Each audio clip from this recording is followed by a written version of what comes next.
My God! చూసారా? ఇవసలు మా ఇంట్లో ఉన్నాయని కూడా మాకు తెలీదు. ఒక 2 డేస్ బ్యాక్ వాళ్ళమ్మ వీటిని నోటితో పట్టుకొని వెళ్తుంటే ఒక్కదాన్ని చూశాను నేను. ఒక పిల్లే ఉందేమో దాన్ని తీసుకెళ్ళిపోయిందేమో అనుకున్నా. ఎంత సైలెంట్‌గా ఎంత పెద్దగా అయిందా కూడా మేము చూసుకోలేదు. ఈరోజు చూస్తే ఎన్నున్నాయో ఒక్కటనుకున్నా. సడెన్‌గా చూస్తే 4 ఉన్నాయి. ఎంత సైలెంట్‌గా పెంచిందో అసలు. ఎంత దొంగవంటే ఇవసల సౌండ్ లేకుండా పెరిగినియి. అంటే వేరే పిల్లులు ఏమన్నా వాటిని చంపేస్తాయి, దాడి చేస్తాయి కదా! సో, అందుకనే సీక్రెట్‌గా పెంచిందనుకుంటా వీటిని.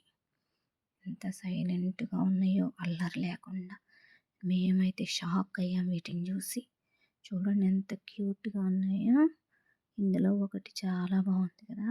రెడ్ కలర్‌ది. నాకైతే బాగా నచ్చేసిందది. మీ ఇంట్లో కూడా ఇలాగే చేస్తుంటాయా పిల్లులు? మేమైతే ఫస్ట్ టైం చూస్తున్నాం ఇంత సైలెంట్‌గా పిల్లల్ని పెంచడం. Okay friends.